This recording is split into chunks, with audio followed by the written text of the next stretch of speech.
So, with everything going on with the world, of course, we're going to talk about COVID and how it's impacted individuals who are in recovery or with, disordered eating right now. And so, at this point, I just want to say congratulations, you've made it this far. It's a global pandemic and you're here. And so that's great.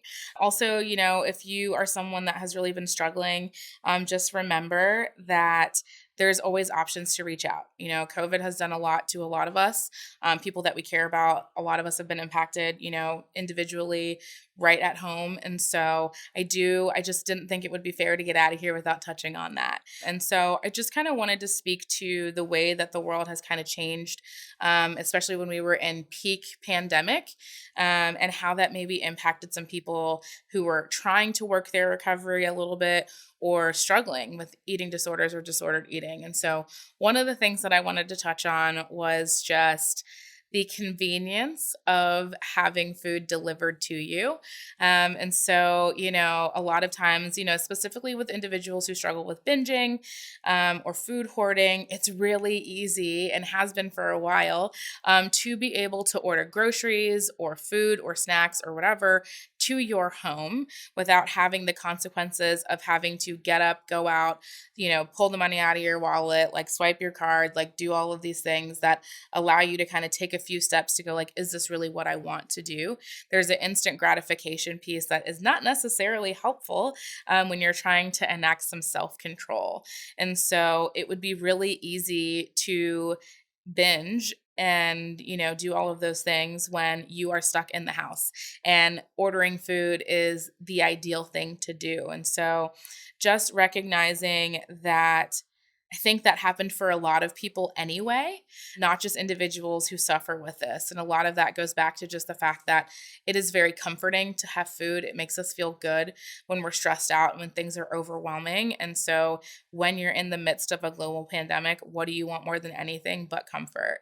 And so we're reaching out in that way to food to get that for us. And so one of the things that I just wanted to say was that everybody binges. We all have moments where we overeat to the point where we don't feel great. And so it is a fairly normal thing in our society and culture at this time. But really think about how often that happens and how you feel when it does happen. And if that's something that you're struggling with, maybe it's time to bring in some support to maybe help manage some of those online accounts to where maybe you don't have the ability to order things without somebody coming in to step in and help you and to manage those kinds of things. And so that's one thing that we've definitely seen that made it a little bit harder for individuals to feel like they were being successful during COVID. Another piece was the focus on working out and being home and making sure that you're productive while you're stuck inside during quarantine. And so obviously know that gyms closed down, which would cause a lot of problems for individuals who, really sit around that orthorexic, like very healthy lifestyle, or, someone who is in the realm of that purging with bulimia who uses exercise as a means of purging. And so the focus of working out at home, being stuck inside, but still being active, and just kind of like the shame around if you're not doing those things. And so that's been the big thing, right? The quarantine 15 that everyone's talking about gaining weight and just like, needing to be still active and all of those kinds of things. Like, you got to take some of that stuff with a grain of salt. Not that I don't want people to be active, but you shouldn't be shamed into that direction. So again, like moving your body in a way that feels good because you want to, not because you feel like you have to. And so one of the things that I always try to say to reframe people about if they have gained weight at all during COVID is basically like, you made it through a global pandemic, dude. Like, just because you gained some weight, like, man, you got pretty lucky. And so if that's the least of your worries, like, good on you. And, yeah, you coped through this with the best that you had. And this is where you're at. And that's cool. And we can make whatever changes and adjustments that need to be made if they need to be made, because maybe they don't.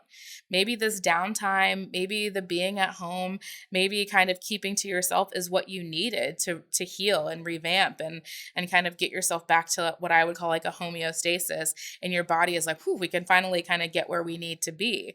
The body is pretty amazing. It self-regulates in ways that like not everybody knows about. And one of those things is with your weight. But just remembering that you don't have to feel shamed into moving your body or doing any of those things, especially in the midst of a global pandemic. I think the other big thing as well is, again, just some of that marketing. And so I'm sure people kind of noticed, but Peloton got really big during COVID and the lockdown and things like that. Like people were like, these are your exercise routines. This is what you can do to shed that unwanted weight and like whatever. Don't be afraid to just kind of like shun down that marketing. Like you don't have to give in to all of those pieces that are coming up to make you feel value. Again, when everything around you is crumbling, you don't have to hyper focus on your body and what you're eating necessarily in all of those things. And so that comes wrapped up in the next piece, which is where a lot of people were impacted with their employment.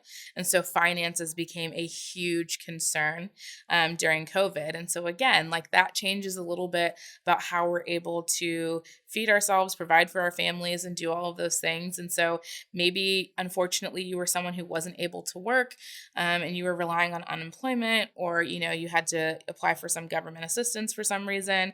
And now it looks a little bit different about like what you can eat, what you can provide for your family, and all of those types of things. And so it's dealing with yourself with a little bit of grace, as I like to say, and allowing yourself to just say, I'm going to feel the best that I can about what's going on. And I'm not going to shame myself or guilt myself into needing to be better or different right now, because I'm doing the best that I can with what I have.